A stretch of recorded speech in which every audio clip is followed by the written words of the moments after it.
I still remember that night so clearly, like it's carved into the back of my mind. The ballroom was glowing, chandeliers hanging down like frozen stars, casting golden light across polished floors. People were dressed in their finest, suits, gowns, diamonds that caught the light when they laughed too loudly. And there I was, standing off to the side, holding a silver tray that felt heavier than it should have. My job was simple: keep the glasses filled, stay invisible, and never get in the way. I kept my head down, moving between tables, listening to the soft hum of voices rising and falling. It was the kind of place where every smile had an edge, every laugh had a shadow of judgment behind it. I'd learned to read those rooms well. When you're the one clearing plates, people don't think you're really listening. But I always was, and then, like he always does, my uncle's voice cut through the air. Barton Klein. The man could never resist reminding me where he thought I belonged. I heard him before I even saw him, his deep, proud tone carrying above the rest. "You know my niece, don't you?" he announced to a cluster of guests near the center of the room. "The one running around with a tray. Always knew she'd make something of herself. A cleaner." His laugh came sharp, like a blade scraping glass. The guests chuckled awkwardly, not knowing whether to laugh harder or look away. I felt my face burn, but I kept my steps steady. I set down another glass, gave a tight smile, and turned before my eyes betrayed me. I told myself I'd grown used to it, that his words couldn't cut as deep anymore. But they did. They always did. I slipped into a quieter corner, where the chatter dulled and the music carried softer. For a moment, I let myself breathe. My uncle's voice echoed in my head, the same words he'd thrown at me 100 times. Cleaner. Like my worth could be boiled down to one word. I looked around the ballroom again. Men shaking hands, women clinking glasses, deals being made in whispers.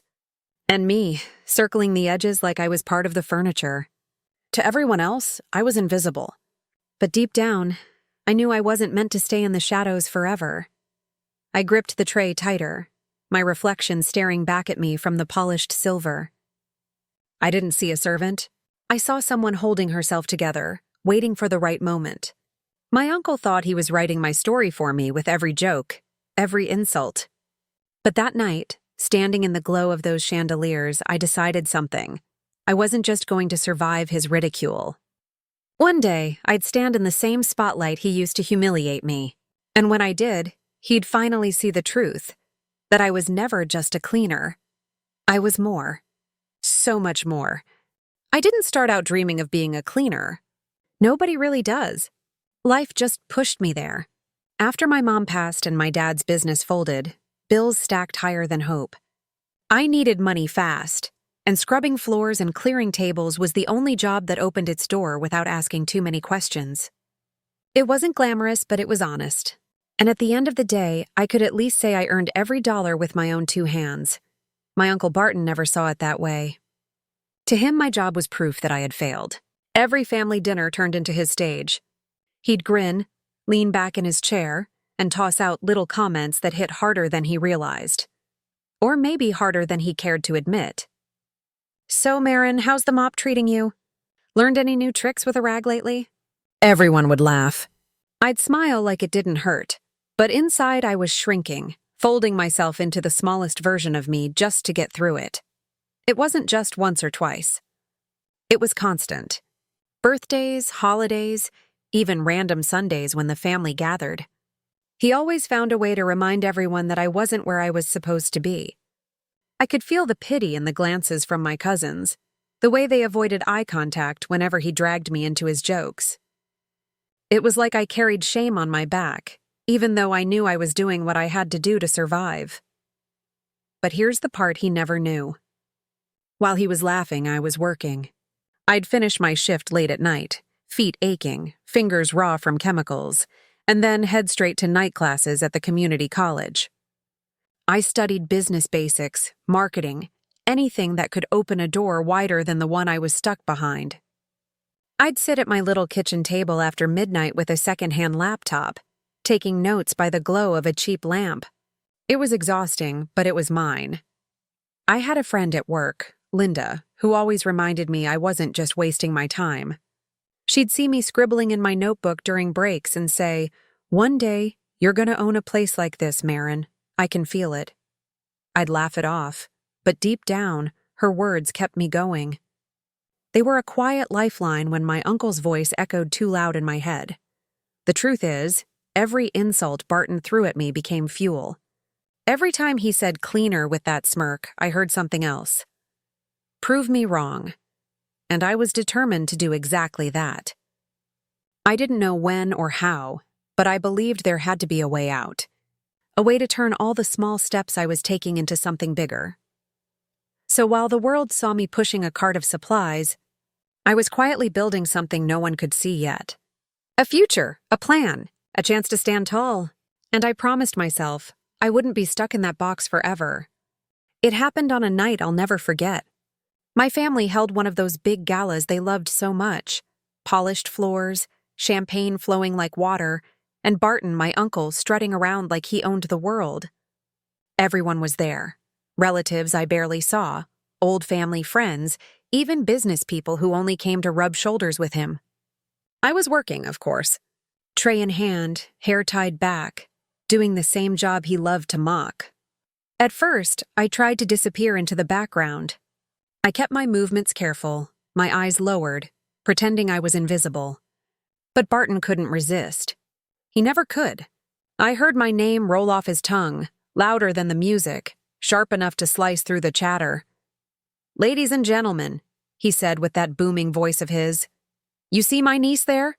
Marin, the one carrying the drinks. Isn't she something?" He paused just long enough for everyone to turn and look at me. My stomach dropped. I froze mid-step, my tray trembling in my hands. "She's always had ambition," he went on, grinning wide.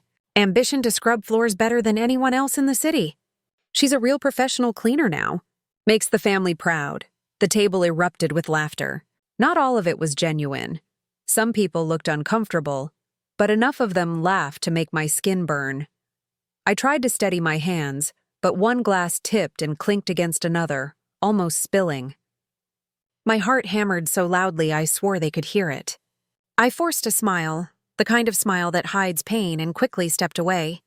I told myself to breathe, to just keep walking, but inside, something cracked. I slipped into a narrow hallway, out of sight from the glitter and the lights. The music dulled, but his words didn't. They echoed inside me, bouncing around like cruel reminders. Cleaner, ambition, makes the family proud. Every syllable was designed to tear me down. I pressed my back against the wall, tray clutched to my chest, and let the mask fall. My throat tightened, my eyes stung, but I refused to let the tears come. Not there. Not for him. The truth is, it wasn't just about that night. It was years of being the punchline. Years of him turning me into a joke whenever he wanted to feel bigger.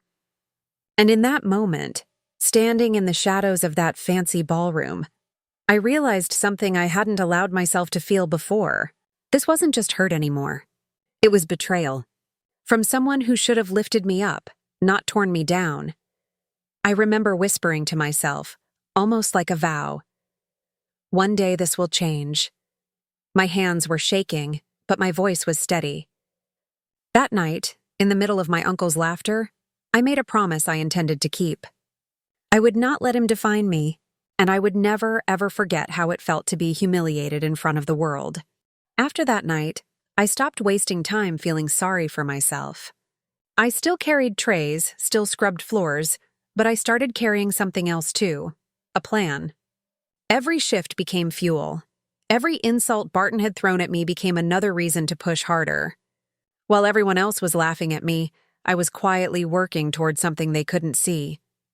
I signed up for more classes, the kind that stretched me thin but kept me moving forward. I learned about management, finance, even negotiation. I didn't just want a better job. I wanted to prove, to myself first, that I was capable of so much more. There were nights when I barely slept, my head spinning with numbers and strategies, but I kept at it. I told myself, this isn't forever. Keep going. And then, one night at work, it happened. The event had gone sideways. deliveries delayed, staff short, everything on the verge of chaos. While everyone panicked, I stepped in. I reorganized the schedule, shifted people where they were needed, and within an hour, the mess turned smooth. That's when I first met him. Callum Prescott. He was a guest, a CEO of a major firm, but I didn't know that at the time. All I knew was that he noticed me. After the event, he pulled me aside. "That was impressive," he said. "You handled it better than most managers I've seen." I laughed nervously, brushing it off, but he looked at me differently than most people ever did. He saw more than the uniform, more than the tray in my hands. Over the weeks that followed, we spoke more. At first, it was small conversations, polite. But then he asked about my classes, my goals. I told him honestly, about wanting to build something, about the way I'd been working in the shadows. Instead of laughing, he leaned in. "You've got the mindset of a leader, Marin. You just need the right stage." He started introducing me to people in his circle. Business owners, managers, partners. I listened more than I talked, but slowly I found my voice. Opportunities started opening, consulting on small projects, then bigger ones. And soon, Callum asked me to join him as a partner in a new venture he was building. I remember sitting in his office, staring at the offer in front of me, my heart racing. For years, my uncle had called me a cleaner, like it was all I'd ever be. But here was proof that I was more. I wasn't just part of the room anymore. I had a seat at the table. I didn't scream or brag or call Barton to rub it in. That wasn't my style. Instead, I smiled, signed my name, and thought to myself, this is the moment. The start of everything I promised myself.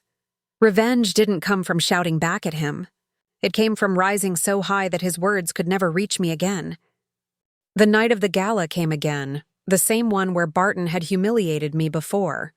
I remember walking into that ballroom with a different kind of weight on my shoulders. Not a tray, not a uniform, but something heavier and brighter. I wasn't there to serve. I was there to be seen.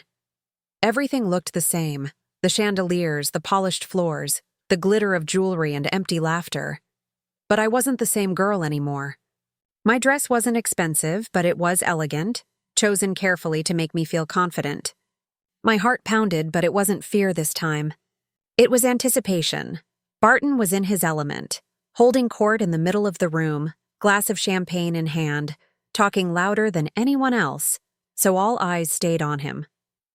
I watched him for a moment, remembering the sting of his words from the year before, how small he'd made me feel. But tonight, he had no idea what was coming. When Callum Prescott stepped onto the small stage at the front of the room, the chatter quieted. Everyone knew who he was. His presence commanded silence. Barton's smile grew wider as he leaned in, clearly expecting Callum to acknowledge him, maybe praise his success. He didn't even glance my way. "Good evening," Callum began, his voice steady and warm. "Tonight I want to introduce someone very important to me, not just in business, but in the vision of what we're building together." My chest tightened. The room leaned in. Barton straightened his jacket, ready to step forward. But then Callum said my name. Marin Holloway, my business partner. For a split second, time froze.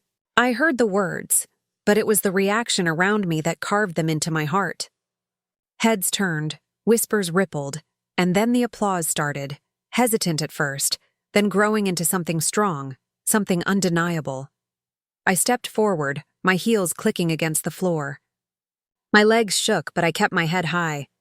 Barton's face was the first one I looked for. His confident grin was gone, replaced by confusion, then disbelief. His glass wobbled in his hand, and when he tried to speak, his voice cracked. "Partner? No, that can't be right." But it was right. Every clap, every cheer proved it. I stood next to Callum on that stage, the spotlight washing over me, the same light that once burned me when I was mocked. Now it felt like fire in my chest, fire I owned. The guests smiled, some in surprise, some in respect. They weren't looking at the girl carrying trays anymore. They were looking at me as an equal, as someone who belonged. And Barton.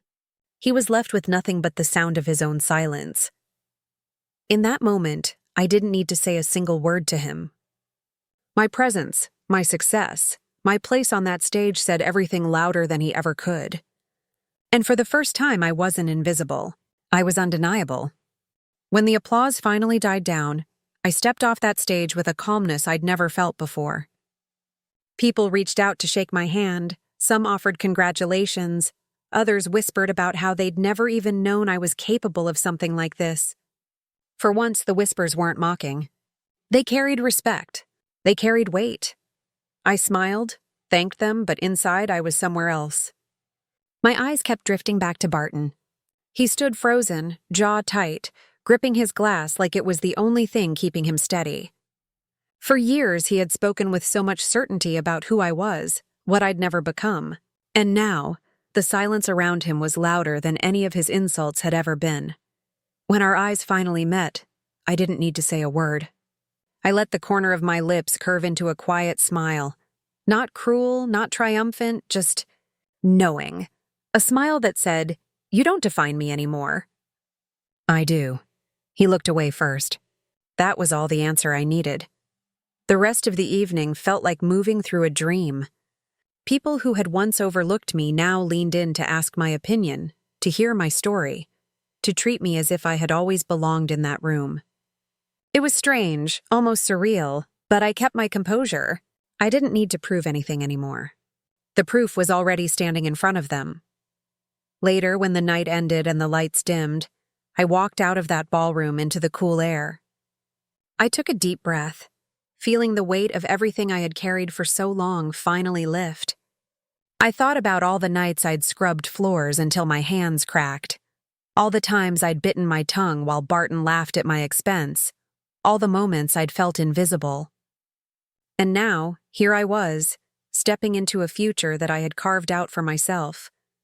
Callum walked beside me, gave me a nod, and simply said, "You earned this." Those words sank deep.